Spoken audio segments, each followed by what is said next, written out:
Hey, it's Tim here, and I have an extra special announcement to start the show today. I want to let you, my loyal podcast listeners, be some of the first people to know that I'm running my very first live piano teaching conference here in Melbourne in January 2020. This 2-day event called Piano Pivot Live will be unlike any live piano teaching event or workshop you've experienced before. Not only will you be able to engage with your favorite speakers, bloggers, podcasters, and authors, you'll also get to participate in practical, hands-on workshops, masterminds, and roundtable implementation sessions that guarantee you'll not just be inspired, but you'll have a plan of action to take back to your studio to make real change in your teaching and your business. There'll be panel discussions, fireside chats, full exhibit hall, networking events, amazing food and accommodation, and it's all going to be held over 2 days in our beautiful Melbourne summer.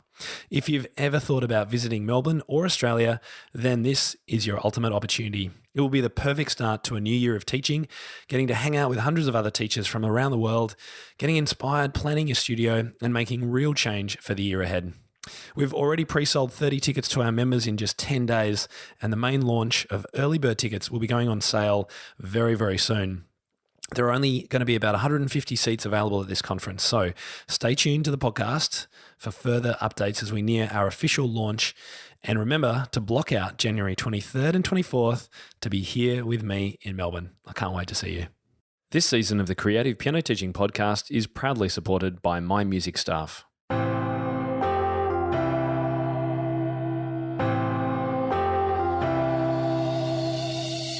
Welcome to the Creative Piano Teaching Podcast, the place where teachers from around the world meet to share innovative ideas about music education. Listen and learn as we help you motivate your students, grow your income, expand your studio, and become a more creative piano teacher. Welcome back, everyone, to the Creative Piano Teaching Podcast. I'm Tim Topham, your host for the show. And if this is your first time tuning in, a very warm welcome to you. And of course, an extra warm welcome to all of you who have tuned in to lots of episodes. I really do hope you enjoyed today's interview. And while the title says that this episode's called 100% Summer Retention, we can't obviously guarantee that. So a little disclaimer up front. But I tell you what, the program that my guest today has devised to keep his summer retention high is quite remarkable. And while it might not always be 100%, it is pretty close. So without further ado, let's get into introducing today's guest. My guest today maintains a successful private studio in Cincinnati, Ohio, and has over 16 years teaching experience with students of all ages and skill levels. He is an active member of the MTNA and is an examiner for the Royal Conservatory of Music Certificate Program. He has a master's degree in piano and further training in jazz, recreational music making, Alexander Technique, and Dalcroze Eurythmics. In 2012, he established Music Alive, an innovative multimedia concert that his students present each year, which fuses music with art, dance, movement, videos, and other visual components, providing a unique and engaging experience for the audience. And that's exactly what we're going to be unpacking today. Welcome to the show, Clinton Pratt.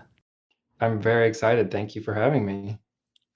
Now, I'm not sure whether I should have called you Piano Sensei or Sensei Pratt. Nice branding with the whole Piano Sensei theme. How did all that come about? Yeah, so I actually lived in Japan when I was a child. I kind of feel Japanese, even though I'm not ethnically Japanese.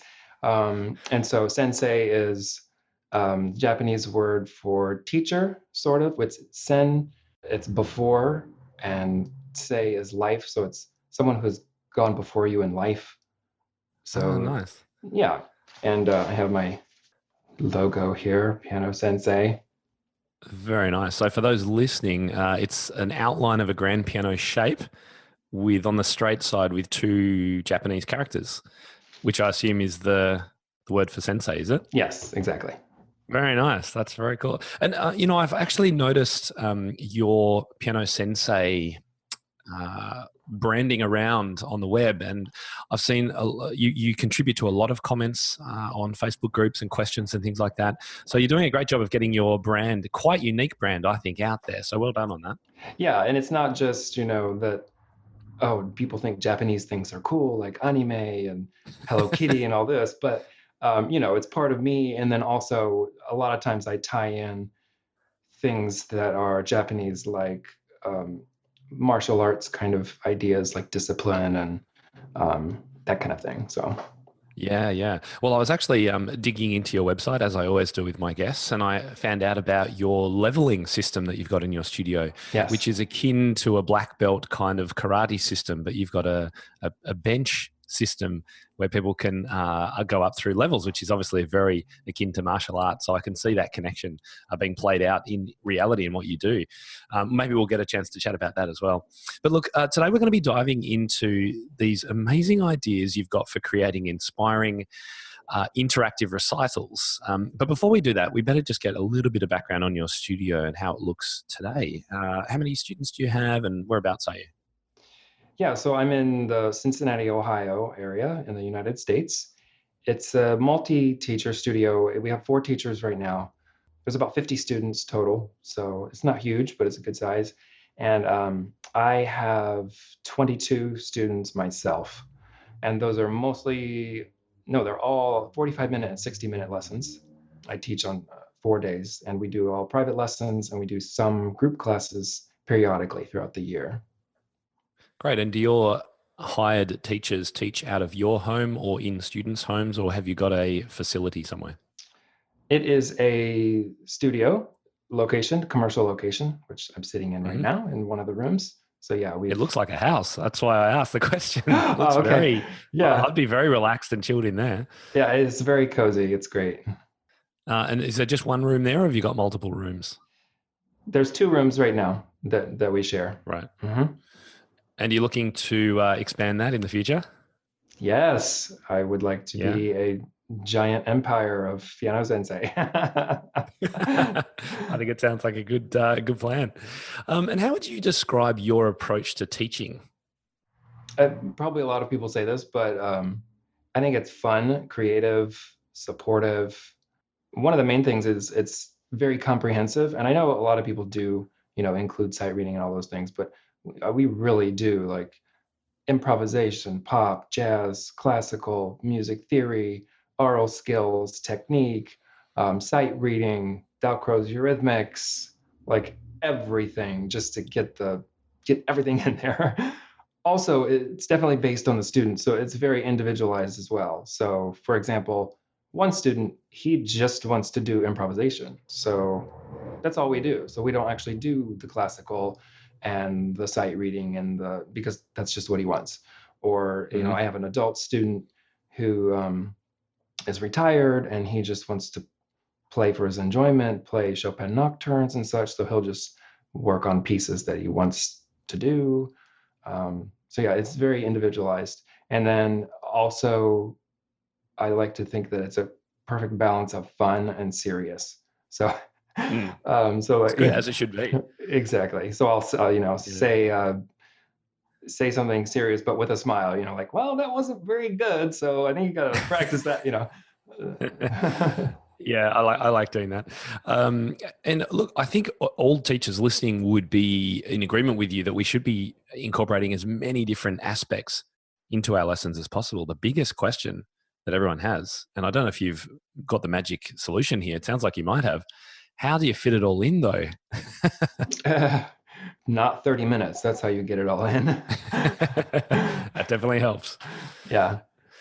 Fantastic. Well, look, let's start talking about recitals now because that's the topic of our conversation. And having had a look through your website, and we'll be sharing your web address later with everyone so that they can see videos of what you put together for your kids. I was literally blown away, and it takes me a fair bit to get blown away by what teachers are doing with recitals now, but you really are on another level. So I can't wait to dive in a little bit more. So for most teachers, I think we probably do 1 to 2 main recitals a year. How many are you doing for your studio? And are they all this kind of high tech thing that we're going to talk about in a moment? Yeah, good question. So we do 3 recitals a year, and 2 are kind of the more traditional, although I like to do some things that make those a little more interesting too. But then the third one is the big multimedia one that we call Music Alive. Right. And it obviously would take you a fair bit of time to put together, and we're going to go into the the details of it all. But what made you decide to create Music Alive, this amazing multimedia style recital? What made you want to do things differently? I guess it's several things, but the first thing was I wasn't actually trying to do something different for recitals. It just came about as a result of the creative process in teaching. So, trying to get students to expand their imagination and think about, a story that goes with their piece, or, and we all do this.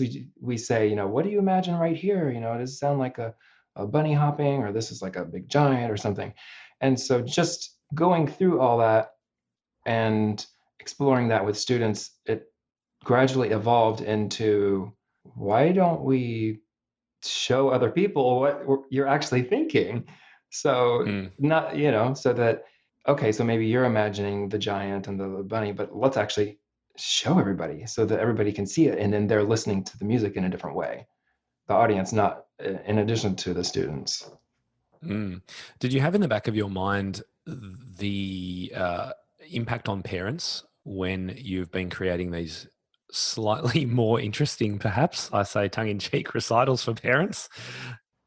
Yeah, I guess so. I mean, I was positive, thinking I think they're gonna have fun. They're gonna like this. Mm. Well, the reason I bring it up is because the traditional classical recital, where particularly if they're long, and every kid's getting up and doing something on a stage and bowing. And I mean, as a parent, you've got your kid up there for what may only be 30 seconds. And then you're sitting through a couple of hours of the rest. Like that's hard. But to see the kinds of things that you're doing, I would have thought as parents, that would be like, wow, I can't wait to go to my child's recital this year because Clinton is going to wow me again. Yeah, they're definitely more excited about not just their own child, but they like seeing the whole thing and everybody else. Mm. And that's the other thing, is the students in a normal recital, they're just sitting there, and if it's before their turn, they're nervous and, oh gosh. And then after they go, they don't care about anybody else. They just want to go have ice cream. Yeah. So in this one, they actually are attentive the whole time before and after they play, because they want to see, they're, oh, I want to see that one where they're doing a video game, and then this one's fun, Yeah. so they're all into it. That's great. So you get the engagement up, both parents and students, for the whole recital, which is important. It's not even a recital. What do you call them?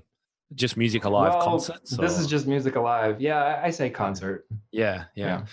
And do all students prepare something for this event, or is it a choice they can make?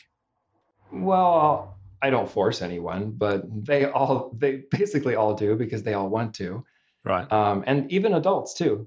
And the nice thing too is, if there's a conflict with the date, because not we hardly ever have 100% participation. Mm. Some teachers do, but if there's a conflict, they can still do it, because they can prepare theirs ahead of time and record it, and then everybody watches it. Yeah, that's So great. everybody can still do it. And I must say it aligns with my own thinking, and I haven't really put this out there too much in writing or anything, but I question the value of traditional recitals as the assessment or the final thing that music lessons are geared towards. Because from my own experience, that's not really what I was into. I was into creating music on computers and synthesizers and all that kind of stuff. And so I wonder whether you see some alignment here as well, that students who maybe aren't really that keen to perform on stage in a traditional way get to wow everyone with their own passion, which might be creating a video game or creating an amazing visual presentation to go along with their music. Have you found that same kind of thing? Yeah, definitely. There are some students who, they don't even like doing the regular recitals. They're just all excited about, when's the next Music Alive. I'm already thinking about what I want to do, and all of that. Yeah. And how cool is that? Because in my opinion, it's not a lesser experience. In fact, they've probably even worked harder. They've used more parts of their brain. They've brought in lots of different things to create these works. So to me, it's if it's not on par, it's almost a better experience. Yes, exactly. So I've seen some of these videos, but obviously people listening may not have. So can you talk us through some of the creative things that your students are doing in these recitals? What would we picture if we're sitting in the audience of a Music Alive concert? What kind of things are we going to see? Right. So the first main difference is that the piano isn't in the center.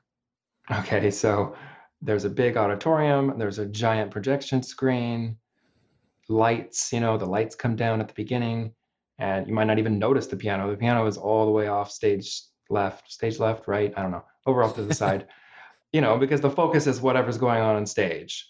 And a lot of the students actually like that because they're not as nervous. That most people aren't even watching them. They just go up on the side and do their thing while their video plays or whatever's going on, and then they leave. They don't even have to bow because nobody's looking at them.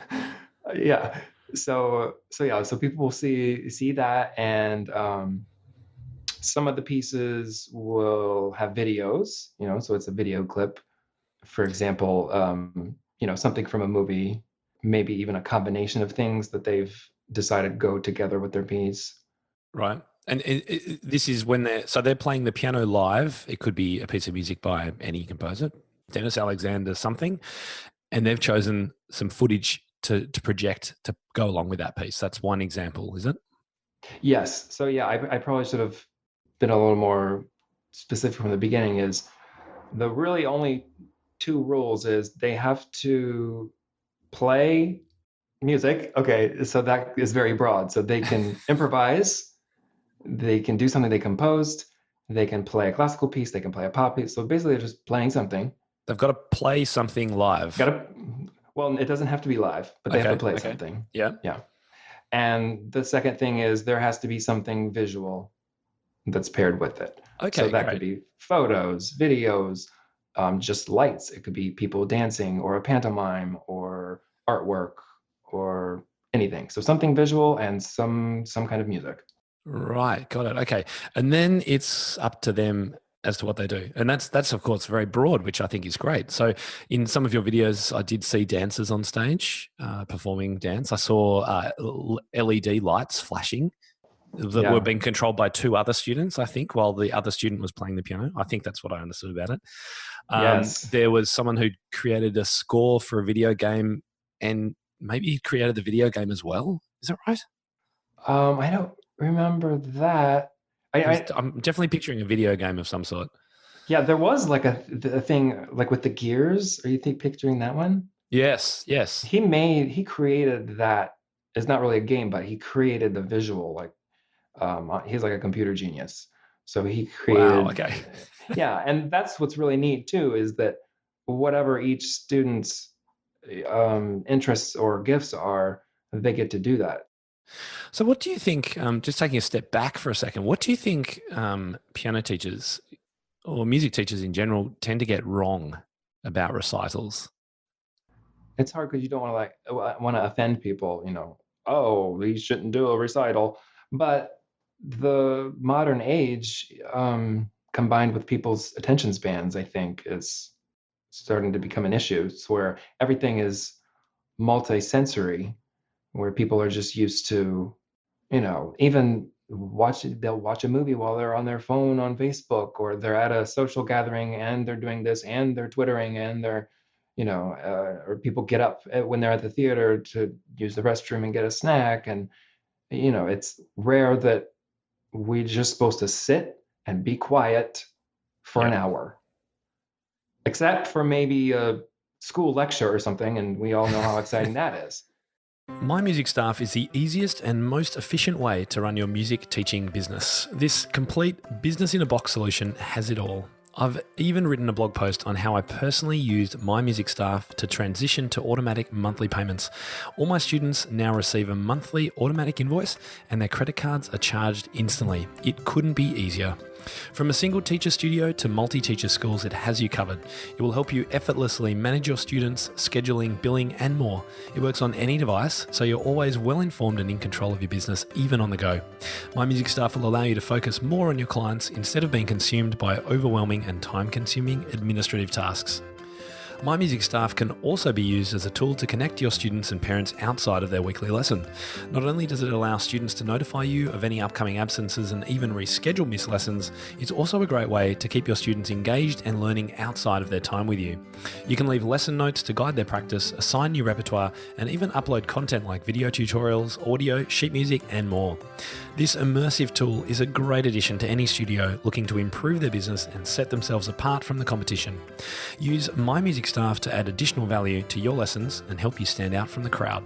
There's no better time to try it for yourself. Just go to mymusicstaff.com and sign up for their free 30-day trial. It's the perfect tool to navigate your studio through the busy back-to-school season.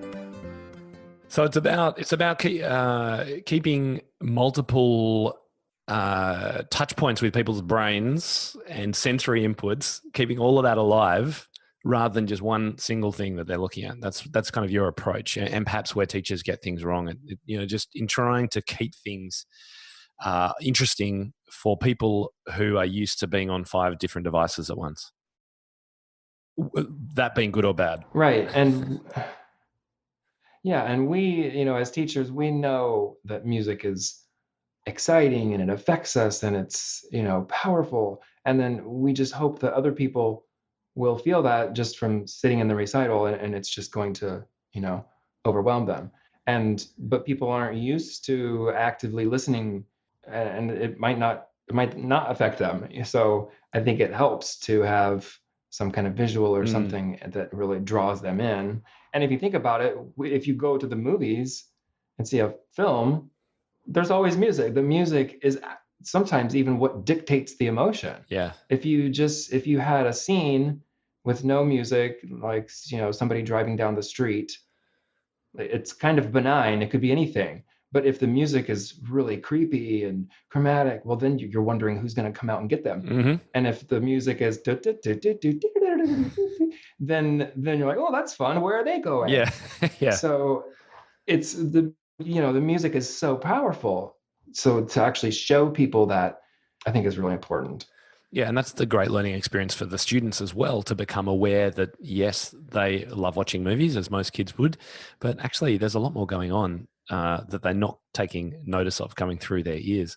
There was a bit of a discussion on Facebook the other day about the Game of Thrones. I'm a bit of a Game of Thrones fan. I don't know about yourself, but in the last episode, don't give me a spoiler. Okay, no, that's okay. I won't. But the music in the latest episode, which was a huge battle scene, was particularly. It was just really interesting how they had this kind of low down, heartbeat kind of sound thumping away, and you felt the tension. I'm sure if we took that away, it would have been much harder to get involved. And then later on, just very cleverly weaving in the main theme for Game of Thrones into a new version of it, which we'd never heard before. It was very clever.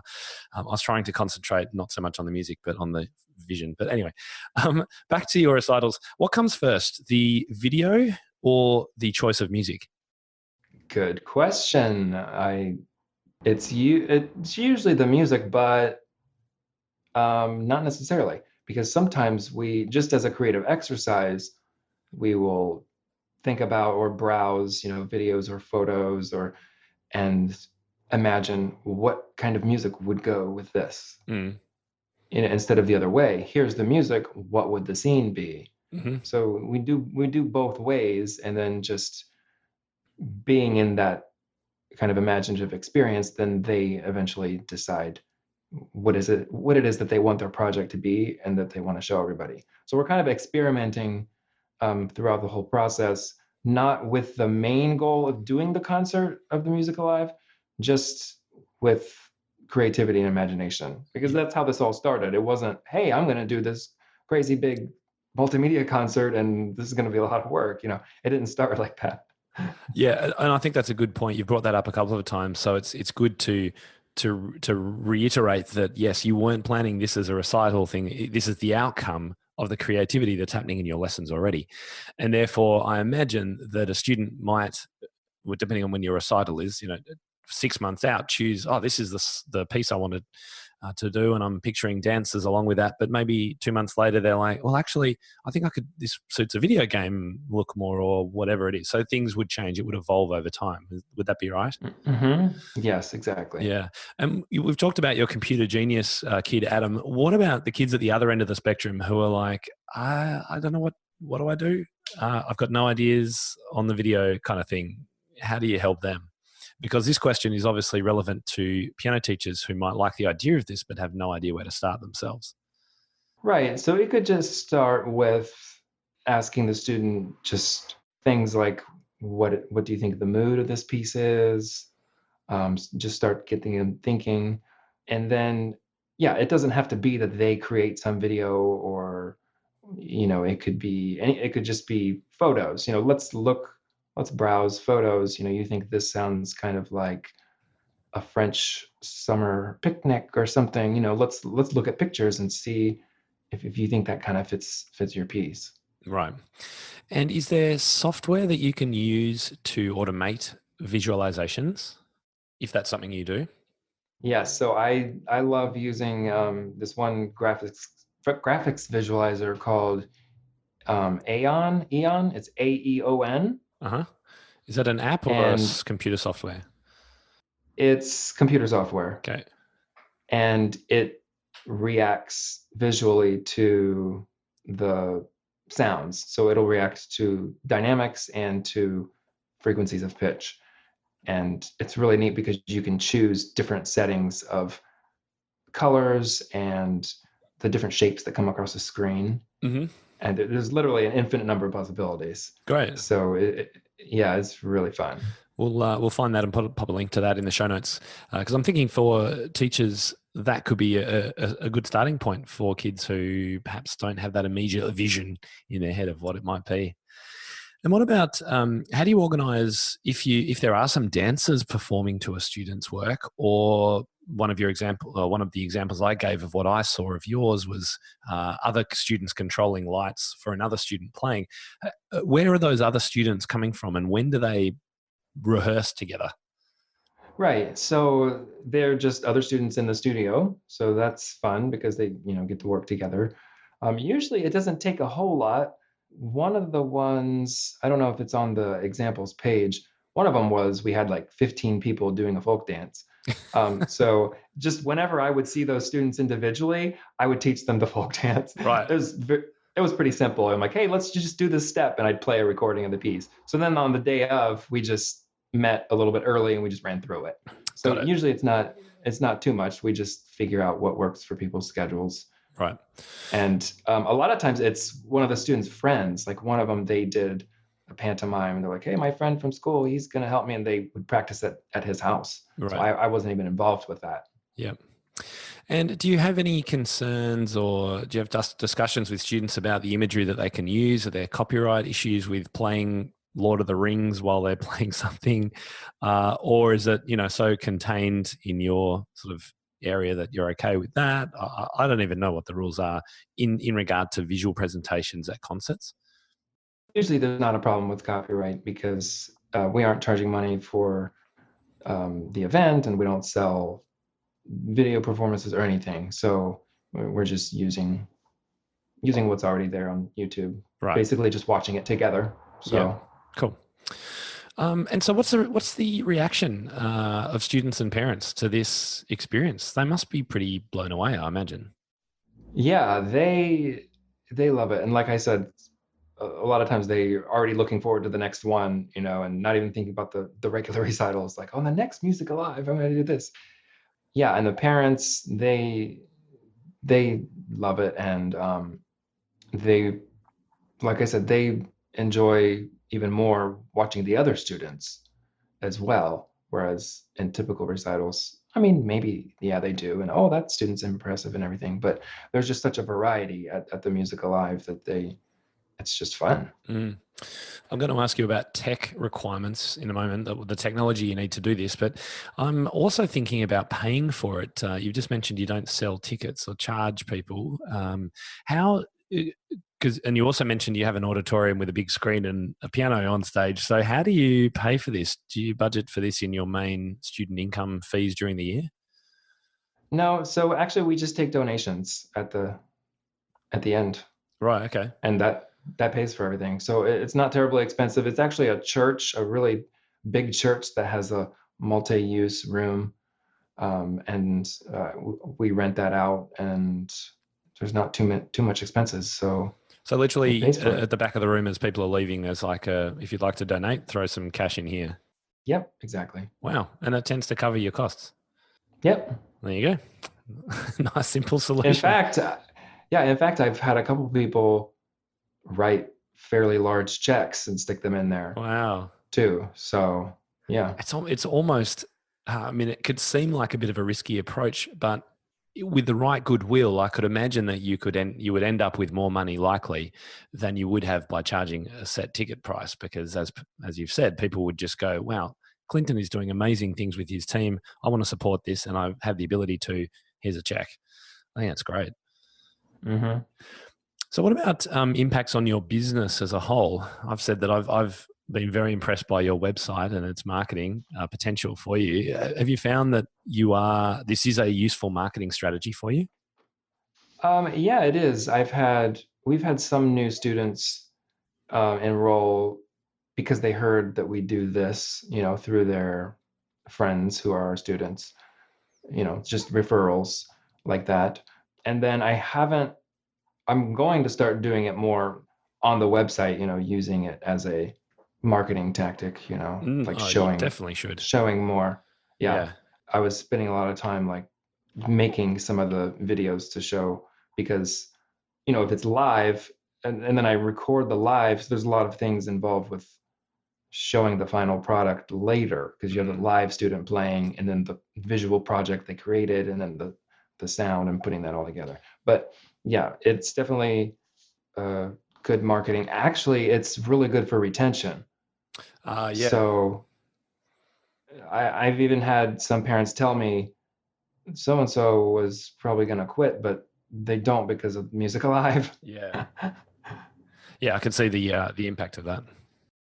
And I don't know if I said we work on this in the summer. No, you didn't say that. So it also helps with summer enrollment, because everybody stays enrolled, because then we do the Music Alive at the end of the summer.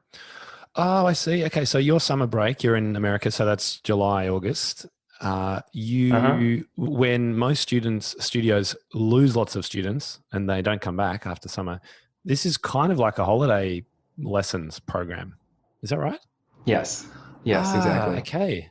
We That makes usually more sense. have 100% of students enrolled in the summer, maybe like one student who's totally gone the whole time, in a foreign country or something. But yeah, everybody stays. Wow, amazing. I mean, that is a great takeaway for teachers listening who struggle during that summertime and maybe don't want to run a full summer camp program. Well, here's another alternative that's working so well for Clinton. So I've got two kind of final areas to discuss, Clinton, with you. One is the time this takes, but you've kind of answered that for me, because you're not spending your usual school time, I guess we'd say, working on this. So that might have been answered already, but you can follow that one up. And the other one's the technology question. What do you need to be able to do this? So can we do time first? Right. So we just work on it in the summer, in their summer lessons. Right. And that is the bulk of their So summer lessons. yeah, I mean, they might still be doing other things too. Some students, prepare for examinations, and so they're still, playing their Bach piece and their sonatina, and then okay, let's, finalize what you're doing with Music Alive. And it depends too on the age and the skill of the student. A lot of them are working on it themselves at home, so and then I'm just checking in. Mm. So they'll go home and look up videos or create something and then come back, and then we'll talk about it as part of the lesson.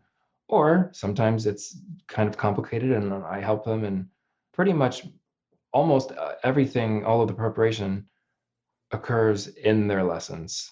Yeah, great. And so tell us about the technology. What would teachers need to be able to do, and what equipment would they need to be able to do this? Right. So you need a venue that has a projector and a screen, and then you would need presentation software like PowerPoint or Keynote. Mm-hmm. And that's really all for the basics, because everything can go in your presentation software. You can put photos or videos in there, and then you just run the show from your computer going through everybody's slides. And then anything else that's happening, like dancing on stage or something, obviously that doesn't need to be in the computer. So that's just on the stage. Yep. And then there's some more advanced things that we could talk about too, if you want to. Yeah, well, I was going to say, so just for teachers getting started with this, it really is a PowerPoint presentation or a keynote presentation involving slides or video. And I would imagine that if there are teachers listening who like the idea of this but don't know PowerPoint and keynote very well, then let the kids do it, because they will definitely know how to do it, right? Yes. Yeah. And another neat thing is we don't have printed programs. So the names and all the information and stuff is up on the screen. So it'll come up with their name and the, whatever it is that they're doing. So that's different too. And if they're not performing live on stage, they just sit with their family in the audience and watch. And everyone applauds at the end. Yeah, nice. Right. What are a couple of those more advanced technical opportunities?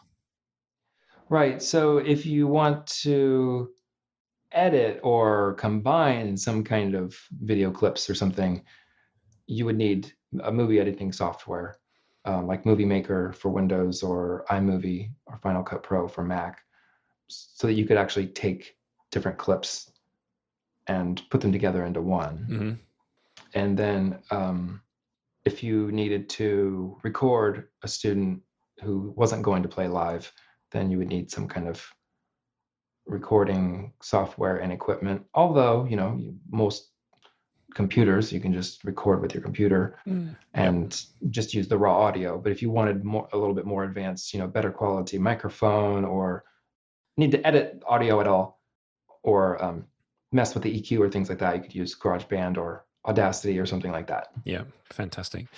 Well, it's been a super exciting conversation, Clinton, because I can see the potential for success with this model of recitals, particularly over summertime. Now that I know that, that's really crucial. I like that for other teachers. So thank you for sharing that with us.